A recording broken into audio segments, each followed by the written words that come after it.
Ameaçando começar. Começou. Então, boa tarde a todos. Hoje a gente vai ter o professor Vilmar Trevisan como palestrante.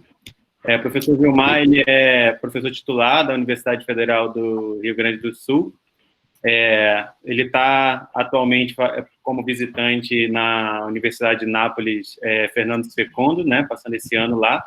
Então, vou agradecer por ter aceito o convite, ainda mais que tem aí esse fuso horário, não é talvez o melhor horário para dar uma palestra, mas vou agradecer mais uma vez a disponibilidade aí. Obrigado, Vilmar.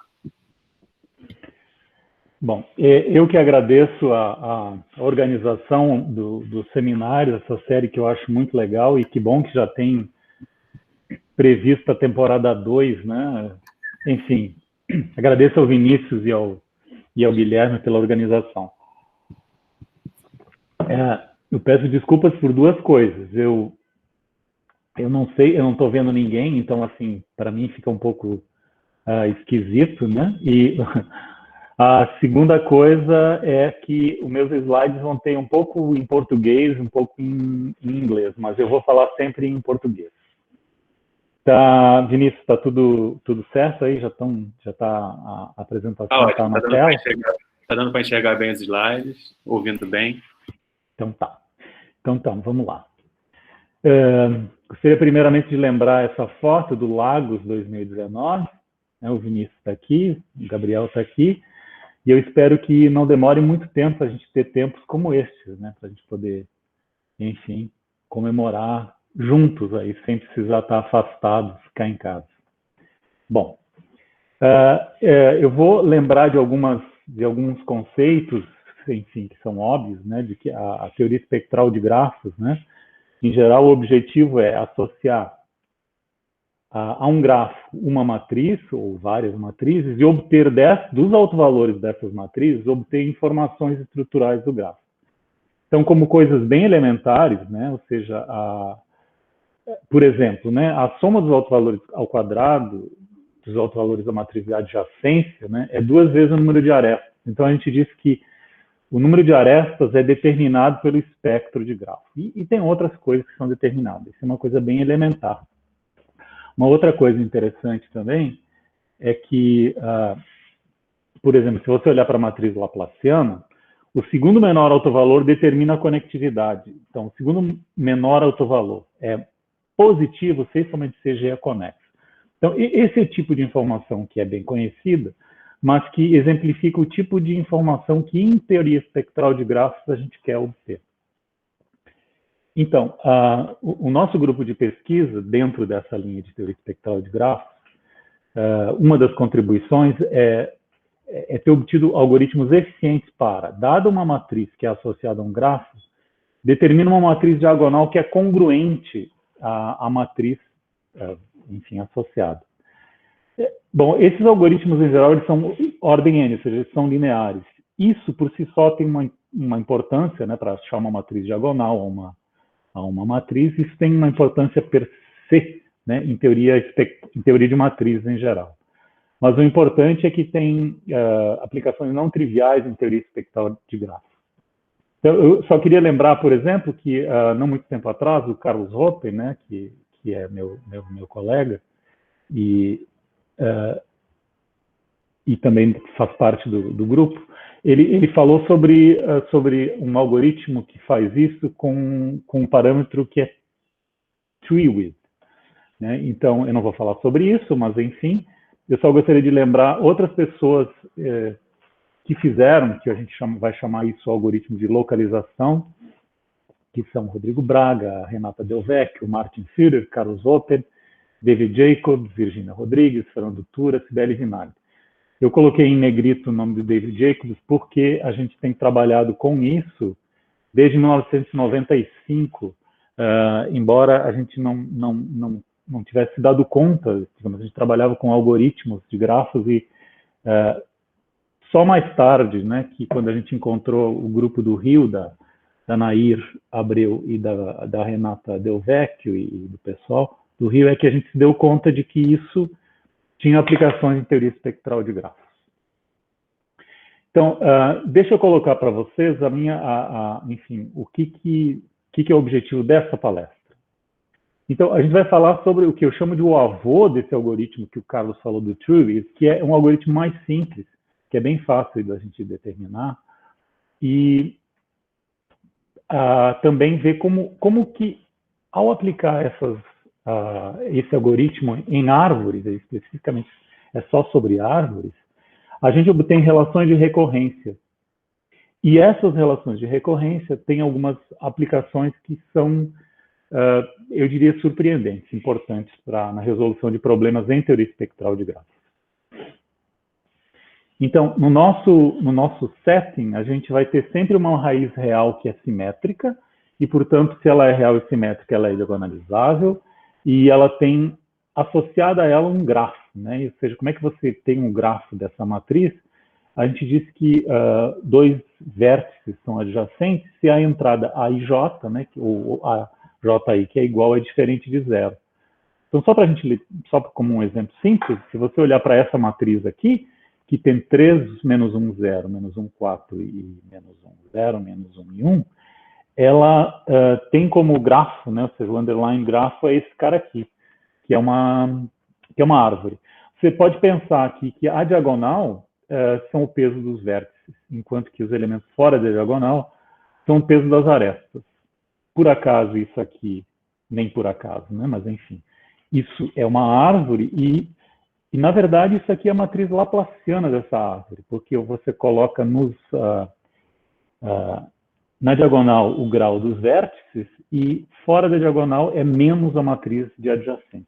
Então a matriz laplaciana é D menos A, ou seja, você tem essa coisa. Então, de novo, para tentar colocar dentro do nosso setting, aqui agora, isso é uma coisa geral, a gente diz que duas matrizes são similares, né? Se tem uma matriz invertível, tal que essa matriz M vezes B vezes M menos 1 dá a matriz original. E a gente diz que duas matrizes são congruentes quando essa matriz invertível, você tem aqui, ou seja, você substitui o M menos 1 aqui, a inversa, pela transposta. Então, lá da álgebra linear, a gente sabe que duas matrizes similares têm os mesmos autovalores. Duas matrizes simétricas, duas matrizes simétricas, sim, mas congruentes, elas têm o mesmo número de autovalores positivos, o mesmo número de autovalores negativos e o mesmo número de autovalores nulos. Isso chama-se a inércia de uma matriz. Então, o número de autovalores positivos, negativos e nulos é a inércia da matriz. Por isso que esse resultado de 1952 chama-se a lei de inércia de Sylvester. É claro que, dado uma matriz, né, de um grafo, achar uma matriz semelhante não é um procedimento muito razoável, não é muito fácil de fazer isso, porque senão seria fácil você achar os autovalores, né? E de qualquer modo, a gente está pensando aqui em achar autovalores não do modo numérico, mas eles têm que ser exatos, a gente precisa ter informação precisa, né? Então, ou seja, dentro desse setting, qual que é o objetivo? O objetivo, então, é, dado uma matriz que é simétrica e um valor real qualquer, você quer achar uma matriz que seja diagonal e que seja congruente à matriz mais esse x vezes y. Por que isso? Quando você fizer isso, então você olha para a matriz diagonal, então você vai ter lá um número, alguns valores são positivos, alguns valores são negativos e outros valores são nulos. Então, exatamente o número de entradas da matriz D que é positiva é o número de autovalores maiores do que x. Eu estou substituindo aqui, né, no lugar de x, o menos x aqui para ficar ajustado. Então, o número de autovalores positivos da matriz é exatamente o número de entradas positivas da matriz diagonal. As entradas negativas representam a quantidade de autovalores negativos e a quantidade de zeros representa a multiplicidade de x como autovalor. Então, você pode aplicar, né, digamos, se você tem um intervalo qualquer alfa-beta, se você aplicar duas vezes esse algoritmo em menos alfa e menos beta, você consegue determinar o número de autovalores dentro desse intervalo, qualquer intervalo que você tiver. É por isso que a gente chama isso de algoritmos de localização de autovalores. Então, a ideia sempre é manter, né, você quer diagonalizar essa matriz aqui, que a gente quer manter sempre congruente. Como é que a gente mantém essa congruência?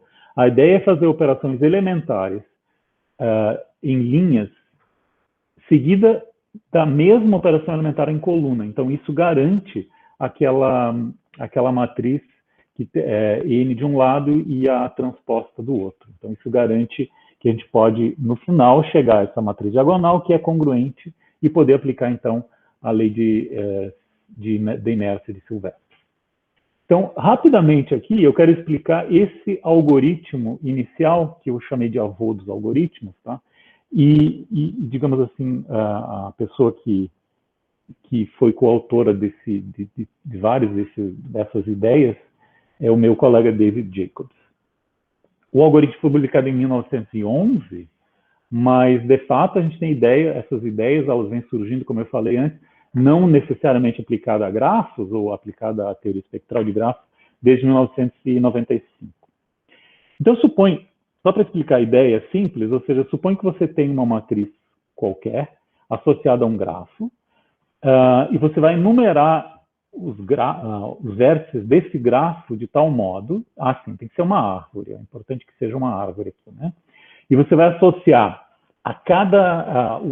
vai enumerar os vértices de tal modo que sempre que você tiver um filho, esse filho tem que ter um número menor do que o do pai.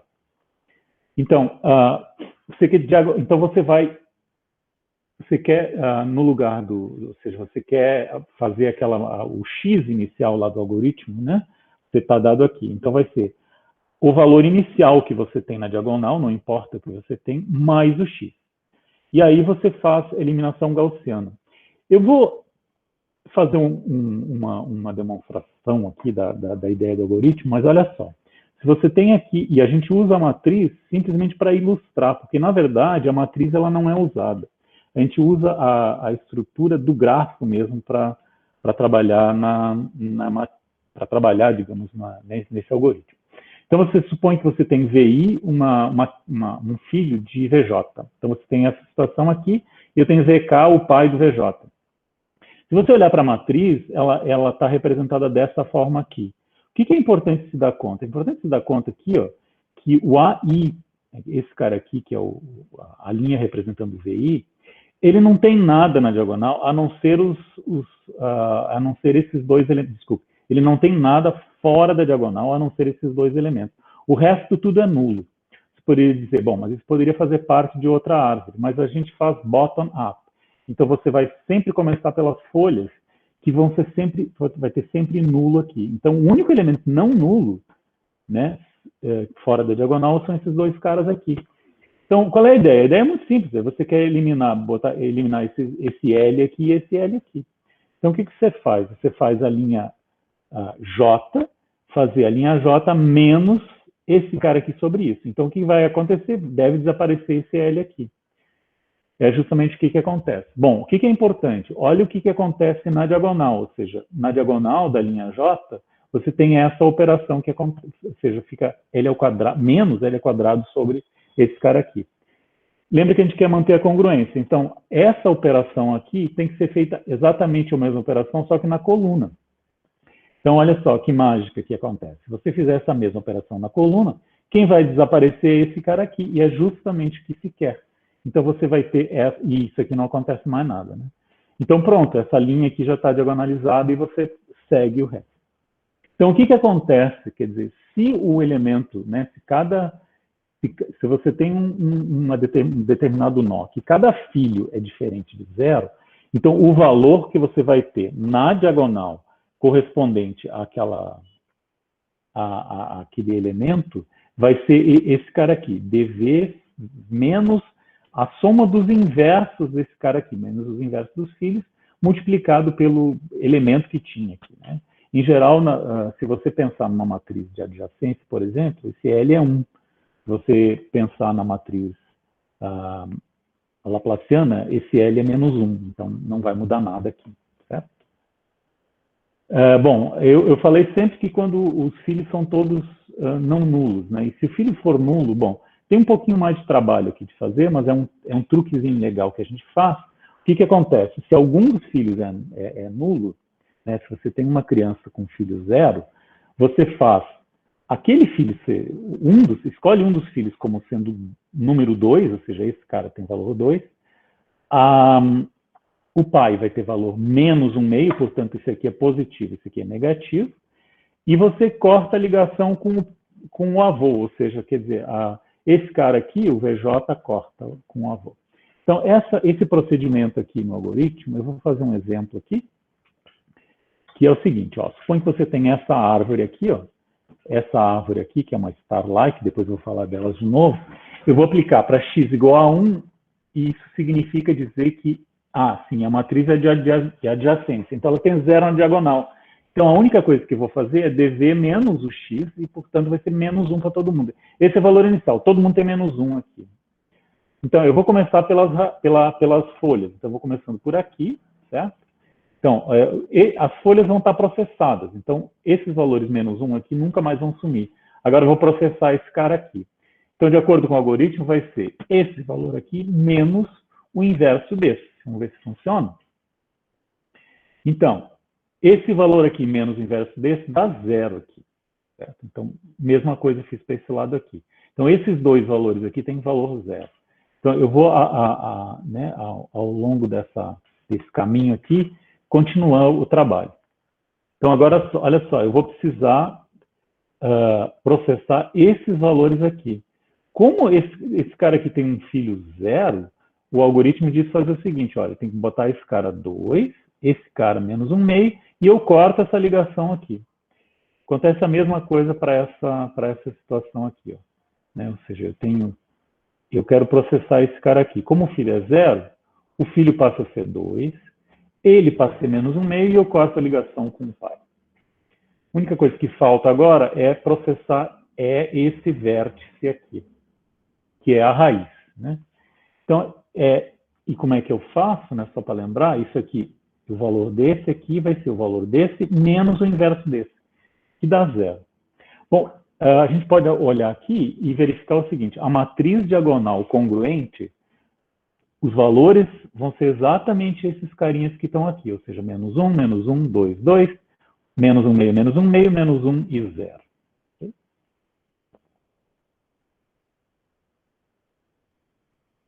Deixa eu botar uma tela cheia aqui, que eu acho que eu fiz uma...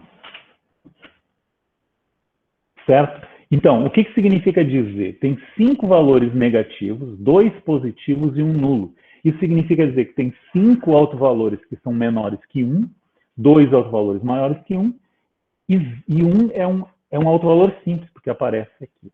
Então, essa ideia, certo?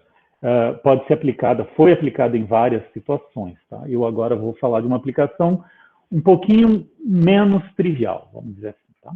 Então, essa aplicação, eu quero comparar o índice em geral de duas árvores. Certo? Então, a matriz aqui pode ser qualquer uma, e eu quero saber qual é o índice entre duas árvores, qual é o maior índice entre duas árvores que eu quero comparar. Isso é um problema importante em teoria espectral de grafos, por quê? Porque o índice, né, que é o maior autovalor, sempre é um parâmetro importante em aplicações. E mesmo em teoria espectral que não tenha necessariamente ligada a aplicações, dada uma família de grafos, saber o que tem o maior índice ou menor índice, ou mesmo ordenar pelo índice, é um problema interessante. Então, qual é a ideia que se pode ter, digamos, para usar esse algoritmo? Então, eu tenho duas árvores e eu quero comparar o índice, né, o maior autovalor de T e de T'. Primeira coisa que eu faço é o seguinte, eu aplico o algoritmo com o índice do T. Bom, o que acontece? Como o índice é o maior autovalor, o que a gente sabe lá do nosso resultado? Todos os valores que aparecem na diagonal têm que ser negativos. E um valor é 0, que é exatamente o autovalor. É fácil de verificar que esse valor 0, ele tem que aparecer no último estágio do algoritmo, ou seja, lá na raiz. E todos os outros valores são 0.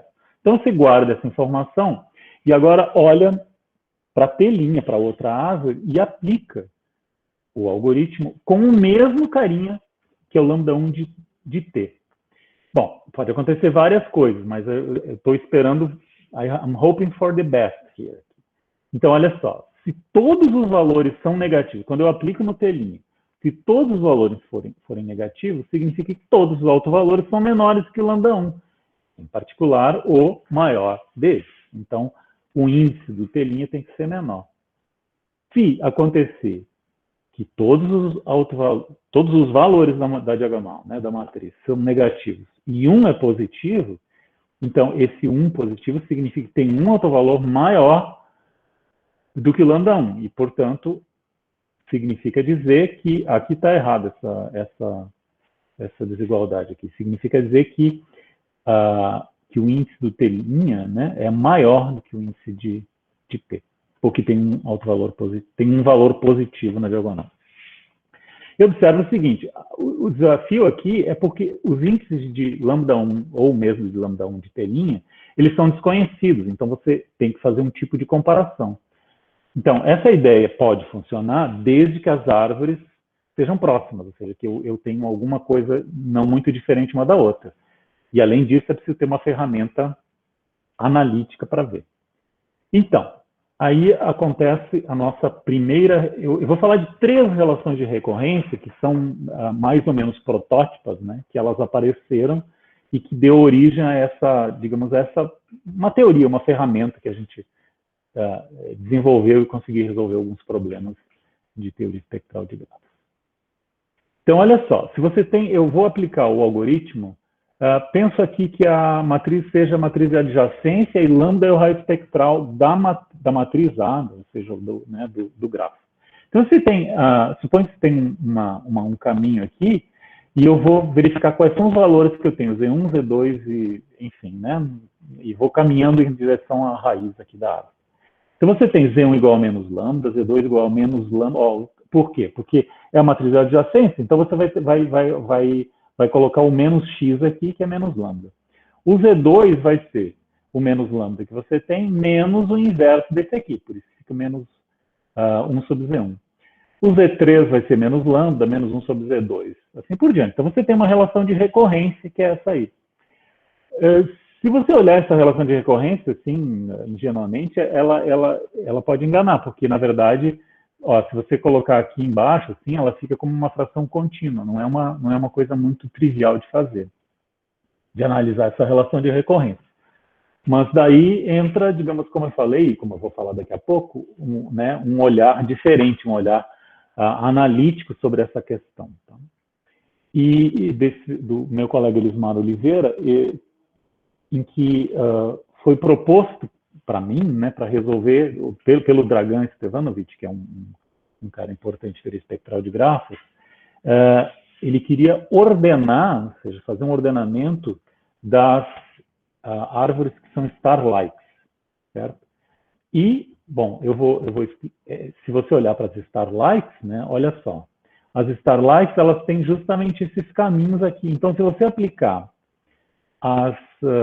aquele algoritmo aqui, ó, você vai ter em todos os raios aqui, você tem exatamente o mesmo tipo de relação de recorrência, que é aquela relação de recorrência que eu falei. Então, como é que a gente resolveu esse problema? Eu acho que é um problema, como é que eu vou dizer assim, eu tenho uma simpatia, porque o paper é legal e ele tem um resultado que é muito simpático, que é o seguinte, olha só, se você olha para uma starlight assim, ela tem R raios, nesse caso aqui, e tem N vértices, certo? Então, os N menos 1 vértices são o número de vértices que tem em todos os raios.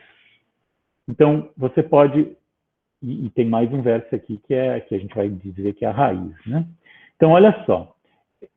Essa starlight aqui, ó, ela pode ser representada por 1, 2, 3, 3 e 5. Significa que tem um raio de comprimento 1, de 2, 2 de 3 e 1 de 5.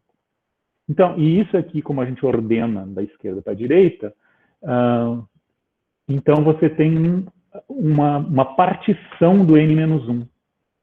O que a gente conseguiu mostrar de novo?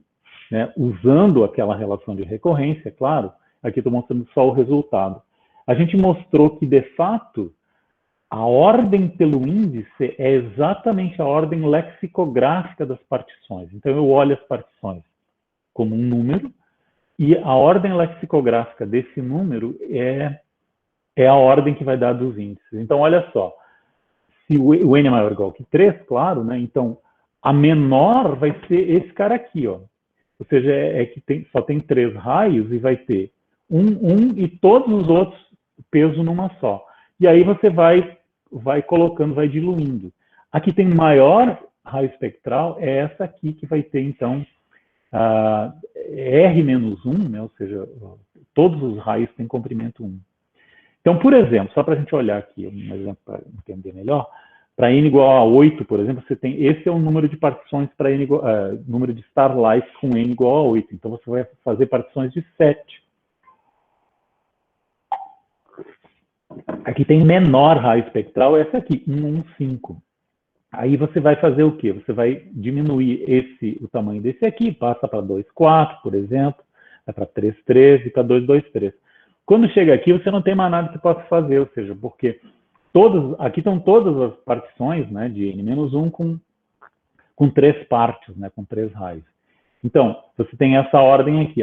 Então, para passar para o cara que tem a próxima ordem, ou seja, o próximo raio, você tem que aumentar o número de raios, né? Então, olha só, vai ser 4, com esse cara aqui maior.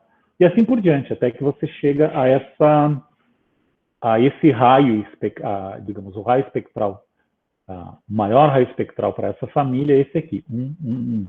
Significa que tem, é uma estrela, né, com 7 raios. Okay. Bom, opa.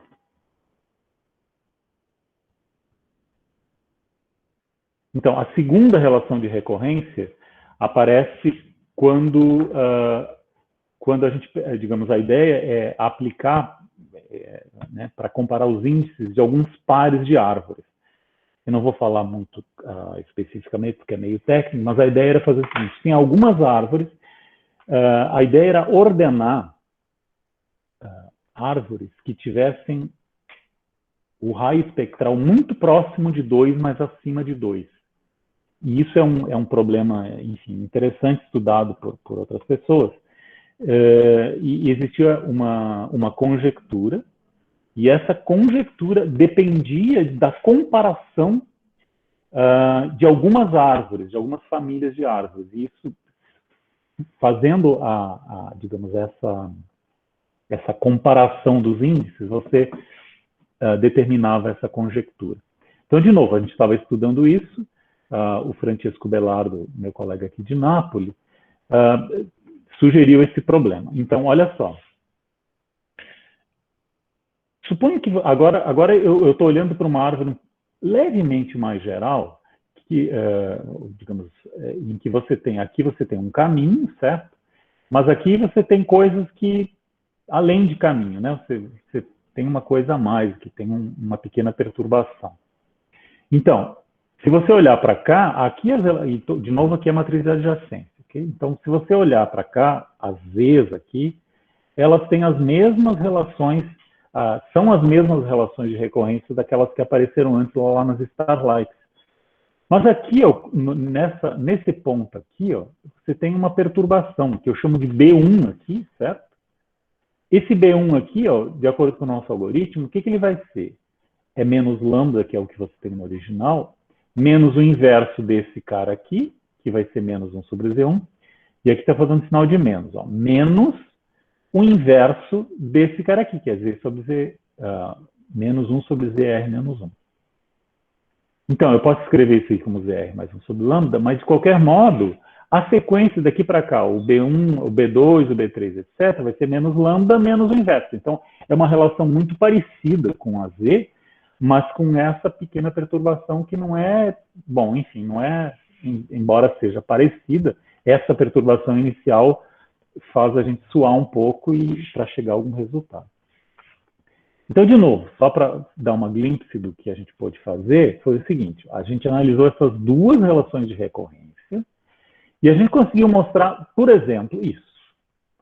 a gente conseguiu mostrar que essa árvore aqui, ou que essas duas famílias de árvores, né, que tem um parâmetro R aqui, eu chamei de T1 de R, desculpa, T6 de R é essa aqui de baixo, a T5 de R é essa aqui.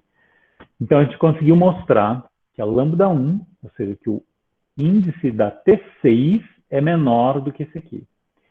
Então, o que eu falei antes, como que a gente fez, não vale, eu suponho que seja muito detalhe para mostrar por que vale isso, mas a gente mostra, então, que há um ordenamento que era importante nesse intervalo aqui, ó,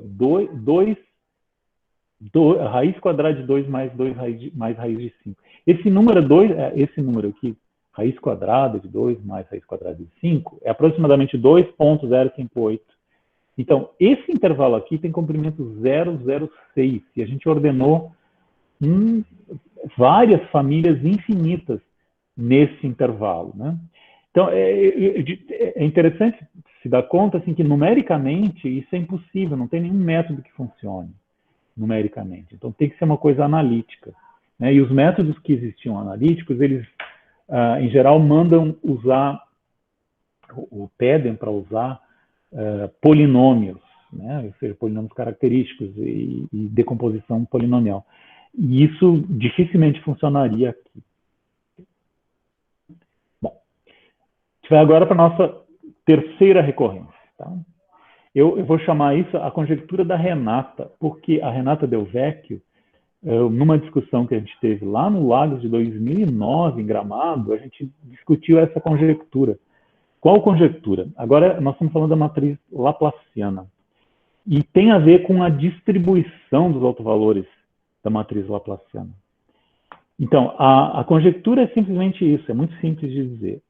Pelo menos a metade dos autovalores laplacianos de qualquer árvore são menores do que a média. A média dos autovalores ou a média dos graus, que é o mesmo nesse caso, tá? Que é 2 menos 2 sobre n, isso aqui é a média dos graus, né? O grau médio. E, então, essencialmente isso está mostrando que para árvores existem muitos autovalores laplacianos que são pequenos e alguns poucos grandes. Então, essa é uma digamos, uma interpretação dessa conjectura aqui. Então, qual é a ideia? Tá? A ideia, de novo, né? Estou usando aqui o algoritmo, né? Estou fazendo um pounding, né, das aplicações do algoritmo, mas olha só. A ideia é a seguinte, eu vou aplicar o algoritmo numa árvore qualquer, com alfa igual a d, barra, que é a média dos graus, que é 2 menos 2 sobre lambda. E mostrar, quer dizer, a ideia é mostrar que pelo menos metade desses valores são negativos. Se pelo menos metade ou mais são negativos, significa que a maioria, né, dos autovalores estão abaixo da média. Tá? Olha só, qual a recorrência que aparece? Então, vamos olhar para isso. Agora eu vou olhar para a mesma... Vamos primeiro pensar num caminho. Então, eu tenho um caminho aqui e vou aplicar o algoritmo para essa... para a laplaciana, né, nesse caso. Então, olha só. Eu vou aplicar no 2 menos 2 sobre n, certo? Então, no primeiro valor que aparece, lembrar que a laplaciana agora, originalmente, ela tem o grau do vértice na diagonal, né? Então, vai ser sempre, no caso aqui é uma folha, vai ser 1 menos o lambda, certo? Então, o lambda é menos 2 sobre n, eu vou ter menos 1 mais 2 sobre n, que é negativo. O x2, né, ou seja, esse valor aqui vai ser o valor original, que é 2, o grau aqui menos lambda, menos o inverso desse. O x3 vai ser 2 menos lambda, o grau aqui, menos o inverso de x2. Em geral, você vai ter essa relação de recorrência. Certo? Então, ó, o valor inicial aqui é menos 1 mais 2 sobre lambda, e você tem 2 menos lambda, menos 1 sobre o inverso desse. Então, a primeira coisa, se dá conta, e enfim, eu estou fazendo um relato aqui que não é linear, ou seja, essas coisas aconteceram em momentos mais ou menos separados. A terceira não é necessariamente a última que a gente estudou, na verdade elas apareceram juntos, né? Eu estou simplesmente colocando isso porque elas são protótipos, né? Então, olha só. Se você pensar nessas relações de recorrência, elas são todas do mesmo tipo. Elas são desse tipo aqui, ó. elas são do tipo xj, ou seja, o próximo passo é φ de xj, xj mais 1 aqui, né, é φ de xj, onde esse φ aqui, ela é uma função desse tipo, é alfa mais gama sobre t. Então, aqui a função real, aqui o parâmetro é 1 sobre t, por isso que aparece aqui. Então, no caso da z aqui, ó, o alfa é o menos lambda e o gama é menos 1. Okay? No caso da x aqui, deixa eu ver, o alfa, né, é 2 menos lambda e o gama também é menos 1. Então, você tem o mesmo tipo de relação de recorrência. Então, olha só, agora eu vou dar um teoremão, né? O teoremão não é porque ele é tão importante, mas é porque ele ocupa 3 páginas, tá? 3 slides. Então, se você olhar para essa relação de recorrência aqui, bem genérica, certo? Então, você tem 3 tipos. Você olha para o... A gente transforma essa relação de recorrência aqui em uma relação... A gente faz uma transformada nela e transforma ela numa relação de segunda ordem, linear. Tá? E aí, você, usando as técnicas lá, você tem um discriminante aqui. Então, dependendo do valor do discriminante, que é alfa quadrado mais 4 vezes gama, você vai ter 3 tipos de solução. Para delta igual a 0, você tem essa solução aqui. E, obviamente, aqui esse beta sempre vai depender da situação, da solução inicial.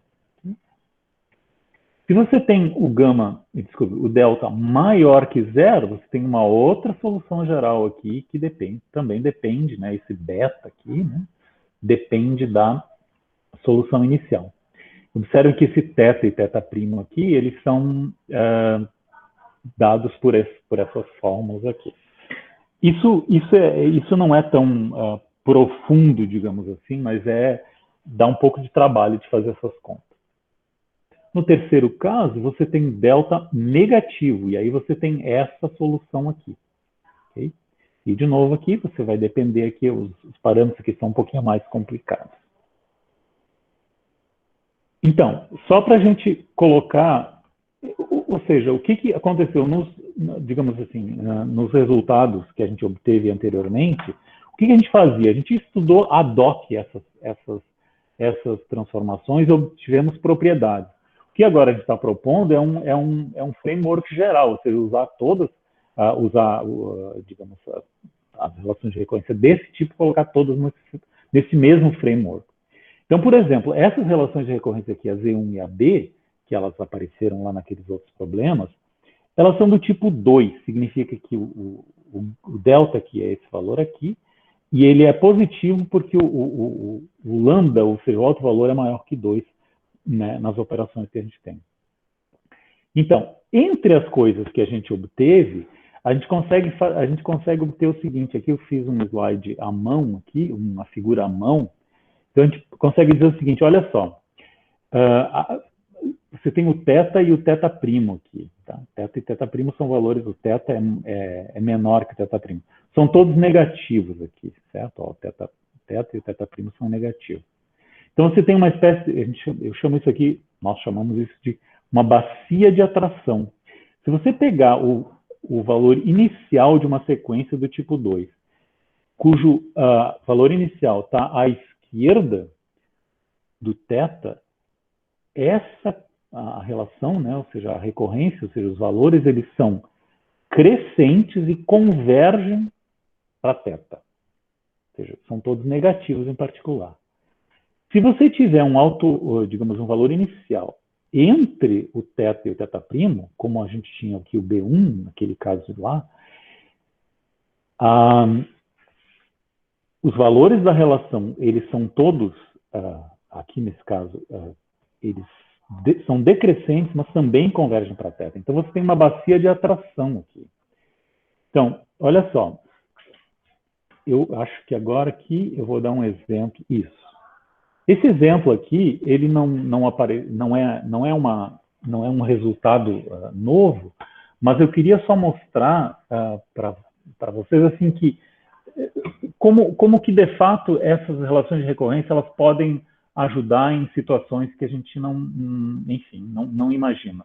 Tá? Então, existe uma coisa chamada pontos limites, tá? Que é um problema de Hoffman, de 1972. Ele pede para caracterizar quais os números que são pontos limites de raios espectrais de matrizes simétricas com entradas positivas. A gente sabe que, nesse caso, esse problema se reduz a olhar para matrizes que têm entradas 0, 1, ou seja, matrizes de grafos. Não é uma maravilha isso? Ou seja, você não precisa você só precisa olhar para grafos, né? Esse problema aqui está praticamente resolvido, tá? Mas você pode pensar para matrizes laplacianas o mesmo problema. Ou seja, achar limites de raios espectrais agora de grafos laplacianos. Observem que não está nesse caso, porque a matriz laplaciana não tem, a diagonal tem valores que podem ser maiores do que 1, né? Em geral e as entradas também são negativas. Então, você não está no problema de Hoffman aqui, mas tem uma extensão desse problema que é estudado. Então, só para ter uma ideia, só para ver a definição aqui, ou seja, quando é que a gente diz que um valor μ é um raio espectral, é o limite de um raio espectral laplaciano de grafos, né? Então, tem que existir uma sequência infinita, obviamente, de grafos, cujo raio espectral laplaciano sempre diferente um do outro, e esse raio espectral converge para mim. É só isso. Como eu falei, tem poucos resultados sobre isso, e um dos resultados que tem é do Jimin-gu, de 2008, e ele mostra isso aqui, ele mostra que essa árvore aqui, que é uma starlight, que você fixa esse cara de comprimento 1 aqui, deixa esses caras de comprimento n e faz o n ir para infinito. Ele mostra que essa árvore aqui, ou seja, essa família de árvores, ela tende, né? Ou seja, tem um ponto limite, esse carinha aqui, ó, 2 mais epsilon. Pensar, bom, mas que coisa mais aleatória 2 mais epsilon. Esse número aparece em várias outras situações, ou seja, não é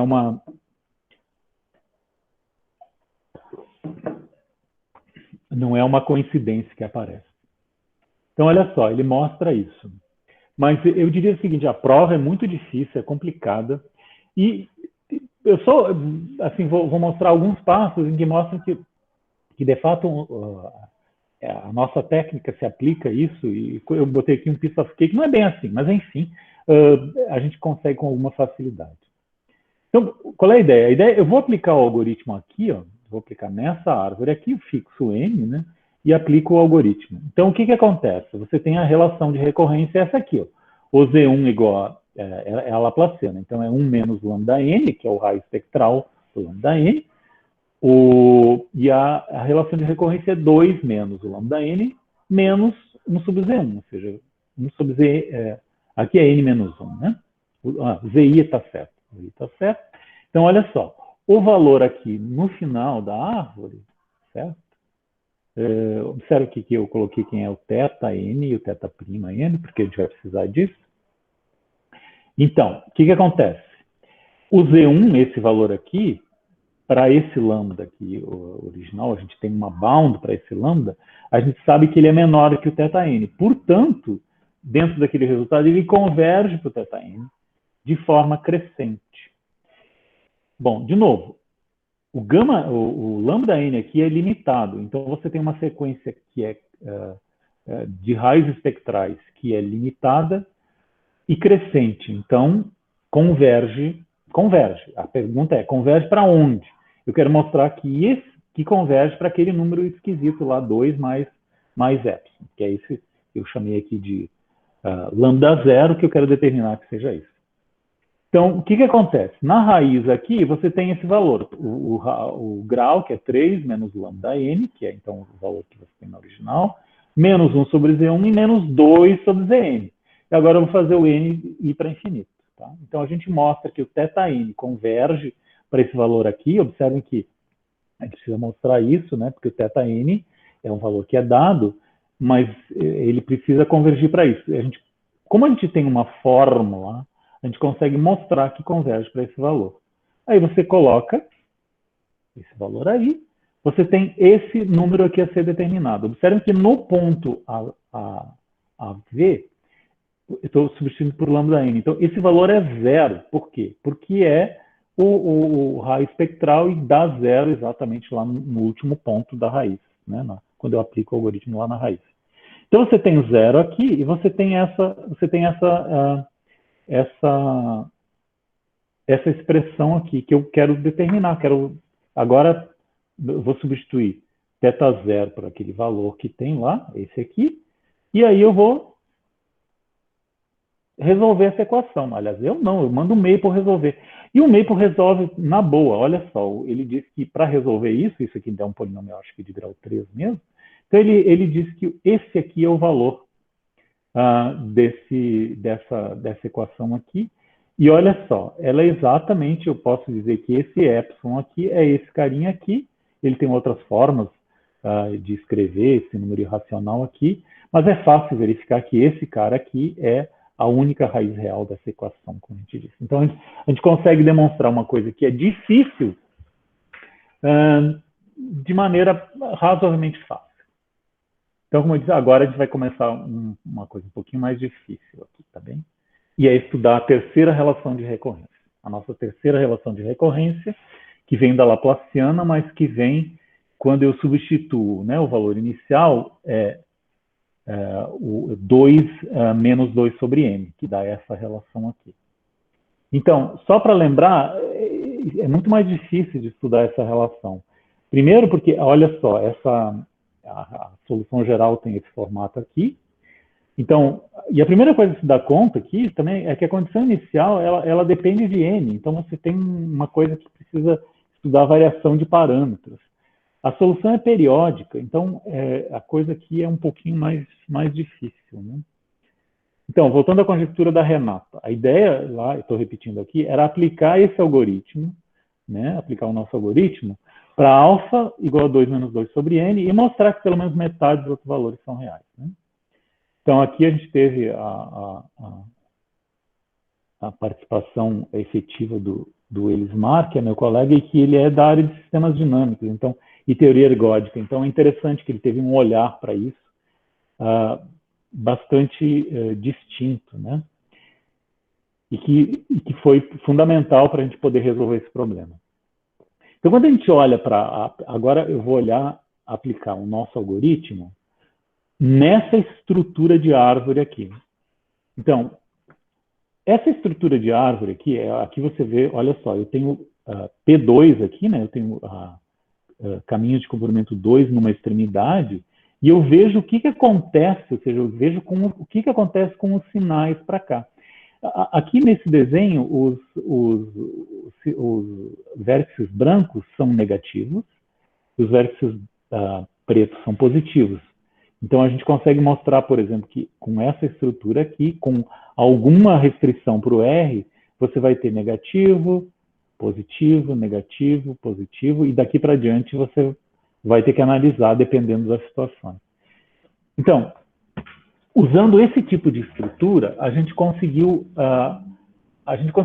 achar transformações em árvores que não diminuem o número de autovalores acima da média. Lembra, eu quero determinar qual é o número de autovalores que estão abaixo ou acima da média. Então, eu olho para esse parâmetro, que é sigma, que é o número de autovalores que são acima da média. Então, eu consigo fazer algum tipo de transformação que não diminui o número de autovalores acima da média. Então, essa é uma das transformações. Olha só, se eu tiver aqui, a ideia é encurtar em 2 um caminho e empilhar isso aqui para baixo. Então, eu vou aumentando esse cara aqui, o número de P2, e vou diminuindo para cá. Então, esse tipo de transformação, e tem outras também que a gente fez, conseguiu determinar o seguinte: o que a gente conseguiu fazer? Dada qualquer árvore com n vértices, a gente consegue transformar, dependendo só de n, em alguma dessas 4 árvores protótipos aqui. Então, se o n for um múltiplo de 4, você tem T0, você vai ter essa árvore aqui. Se for um múltiplo de 4 mais 1, você tem essa árvore, 4 mais 2 essa, 4 mais 3 essa. Então, o que acontece? Todas essas árvores aqui, elas satisfazem essa desigualdade, elas são o tipo, digamos, são o máximo, né? Elas são árvores maximais nesse sentido. O número de autovalores é exatamente o máximo que pode ter, que é o solo, né, de n sobre 2. Então, o que acontece? Como você vai fazendo, dado uma árvore, você vai transformando ela até chegar em uma dessas, você tem esse tipo de desigualdade, ou seja, o número de autovalores de T é menor ou igual que o número de autovalores da transformada, assim por diante, até você chegar a essa. Como essa aqui tem o valor máximo, a gente, então, prova a conjectura da Renata 11 anos depois, né? Mas, enfim, é um resultado legal. Eu não sei como é que estou de tempo aqui, mas eu estou chegando no final dos slides. Se alguém já desistiu aqui, está pertinho do fim. Então, eu gostaria só digamos, de fazer alguns remarks, que é o seguinte, né? As propriedades analíticas que a gente obteve né, dessas relações de recorrência, elas permitiram que a gente obteve, ou seja, a gente estudou como funções reais, né? Mas a gente passa depois para a relação de recorrência que são discretas. E a partir dessas observações, dessas achados, a gente consegue, então, determinar propriedades que são algébricas ou combinatórias dos grafos, né? Então, eu queria enfatizar aqui um olhar diferente, um olhar externo, nesse caso, um olhar analítico. Num problema permite que a gente desenvolva ferramentas novas e a gente consegue resolver problemas difíceis, né? Enfim, o que se pode fazer, né? Então, como eu falei aqui, né, as aplicações que a gente tratou aqui, né, são para árvores extremais, né, com algum parâmetro. O índice, o sigma, né? Mas eu imagino que aqui você pode também fazer para outros parâmetros, evidentemente, né, para outros parâmetros. Bom, um outro olhar para isso é o seguinte: existem algoritmos que não são só para árvores, ou seja, algoritmos que são mais gerais, né, como o da Treewidth, que o Carlos falou, para unicíclicos, que o Rodrigo Braga fez, ou seja, vários desses algoritmos. Talvez a gente possa aplicar a mesma tipo de técnica, né, o mesmo tipo de relação de recorrência, talvez, ou alguma outra técnica, aplicado aqui. A gente sempre pensa em algoritmos, né, nas aplicações que a gente tem são para teoria espectral de gráfico, mas, de repente, existem outras aplicações que estão fora disso. Bom, eu queria terminar com dois problemas, tá? Que são difíceis, certo? Mas eu acho que são muito legais esses problemas. Um deles é um follow-up desse artigo de mostrar que as árvores, né, têm pelo menos metade dos autovalores laplacianos abaixo da média, é exatamente caracterizar quais são as árvores extremais. Ou seja, aqui é um problema, é um follow-up, mas não parece ser um problema muito fácil. Mas que eu acho que pode ser aplicado, evidentemente, alguma técnica usando essa técnica de relações de recorrência. Esse aqui é o meu problema favorito. E que eu acho que agora que a gente sabe que os autovalores das matrizes, né, das matrizes laplacianas de árvores, a maioria deles são abaixo da média, talvez seja alguma ferramenta. Mas a ideia é determinar que o caminho tem a menor energia laplaciana, aqui agora é um outro parâmetro, entre todas as árvores de universo. Eu tenho dividido esse problema com muita gente já há muito tempo, e, enfim, talvez agora tenha alguma esperança de que, enfim, não sei, tem uma ferramenta a mais aí para a gente poder trabalhar com ele. Bom, eu não sei quanto todo o tempo, mas eu gostaria de finalizar aqui com uma imagem, agradecer a paciência de vocês todos, esperar encontrá-los numa situação mais agradável, que a gente possa se cumprimentar, possa tomar uma cerveja num bar, assim, tomar um vinho, alguma coisa desse tipo. Então tá. Obrigado, gente. Boa noite. Para mim é boa noite aqui, tá? Obrigado, Vilmar. Vamos agradecer, então.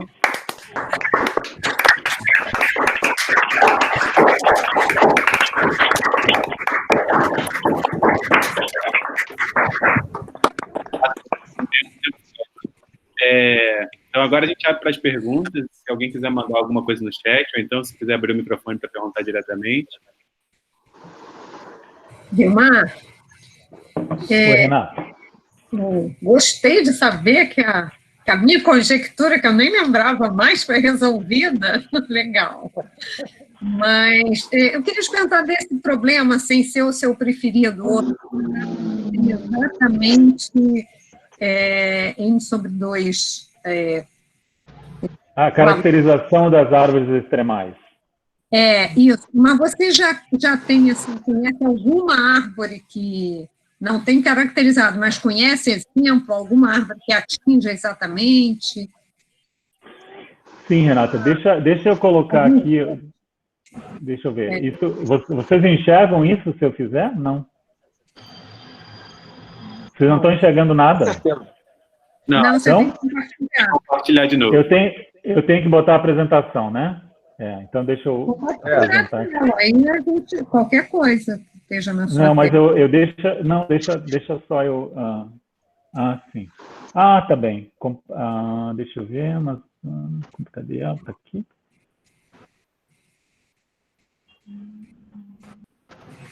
Não apareceu nada. Tá. Vai aparecer, eu acho.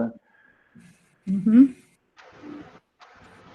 Então, espera aí um pouquinho. Tá aparecendo esses 4 protótipos aqui, né?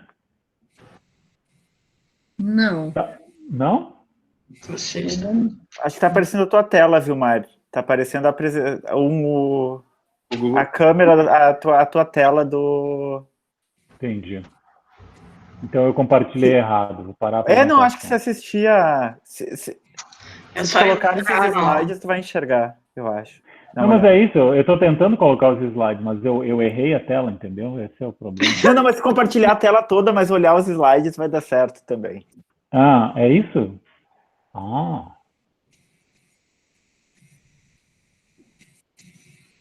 Mas enfim, Renata, olha só, enquanto eu me atrapalho aqui, olha só, uma maneira de você perceber assim, que tem um monte de árvores que satisfazem isso é o seguinte.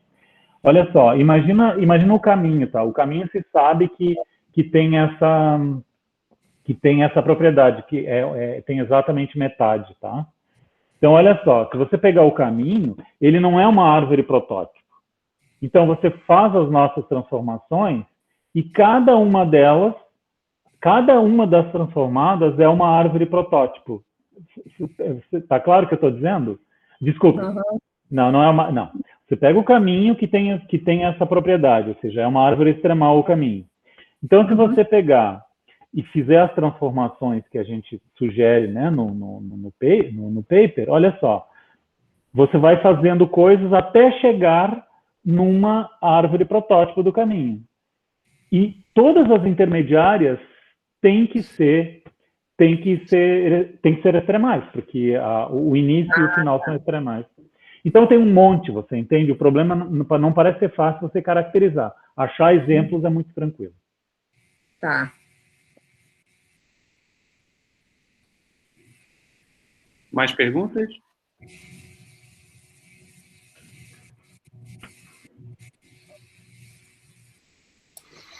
Alguma versão dessa conjectura para a matriz de adjacência?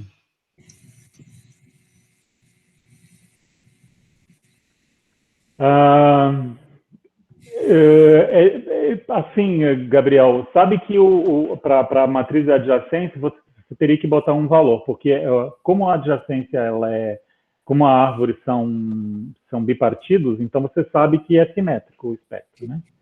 Então, a pergunta é, bom, qual é o valor que você gostaria? Você entende? Não sei, teria que ter alguma coisa assim. Mas se você pensar assim, bom, será que tem um alfa lá, que todas as árvores têm um alto valor menor ou maior que alfa? Seria uma versão dessa conjectura. Ou metade dos autovalores, né? Uhum. Menores ou maiores do que alguma coisa. Enfim, mas aí você seria atacável via essa técnica. Talvez, não sei, ver um subintervalo onde você consiga ter a metade dos autovalores, né? Caracterizar um A e menos A de modo que a metade dos autovalores estejam ali dentro. Isso talvez possa ser legal de ver. Então, é isso, é verdade. Você pode caracterizar, e pode ser um intervalo, não precisa nem ser um simétrico, pode ser um intervalo qualquer. Pode ser.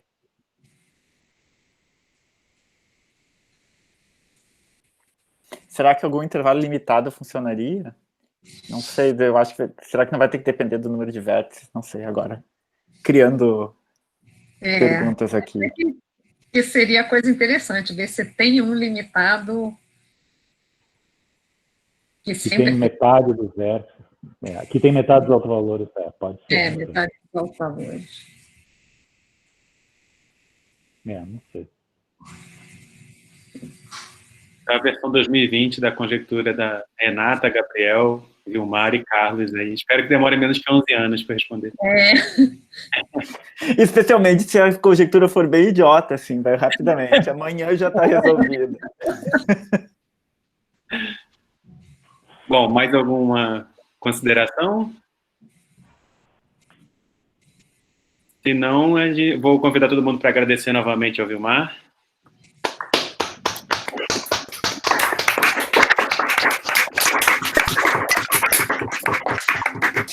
Eu vou convidar todo mundo para um cafezinho, para alguma coisa.